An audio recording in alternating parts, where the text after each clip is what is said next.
पति ने चुपचाप एक खत पानी के गिलास के नीचे रखा और पत्नी के सिर पर हाथ फेरकर बाहर आ गया।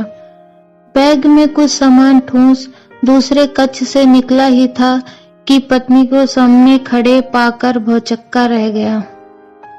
उसके हाथ में वही पत्र था जिसे लहराकर वह आंखों से सवाल कर रही थी।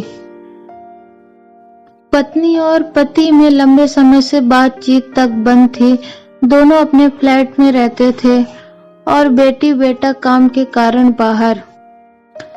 पति बिना कुछ बोले अपने मोबाइल में घुसे रहते, पत्नी घर के कामों में और वक्त मिलने पर मोबाइल द्वारा बच्चों, घर वालों, सहेलियों या पड़ोसियों से बातचीत में व्यस्त रहती।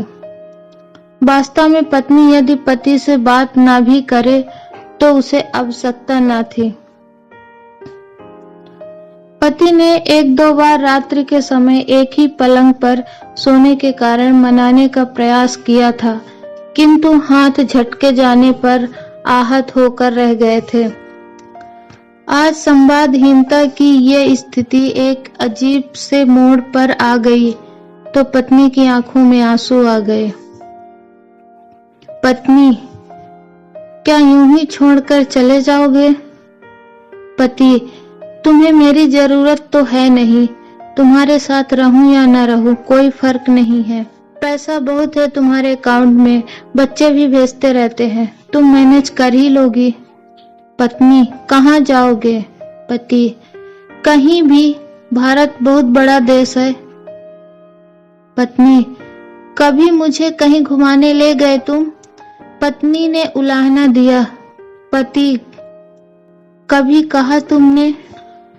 मैंने तो कभी उसके लिए भी नहीं कहा, पर साथ तो हमेशा दिया ना। अभी सब कुछ बंद था तो उसके लिए भी मेरा इनकार था। थोड़ी देर बाद दोनों का एक बड़ा ट्रॉली बैग तैयार था। दोस्तों, ये पति और पत्नी की प्यार भरी नोक-झोंक आपको अच्छी लगी होगी।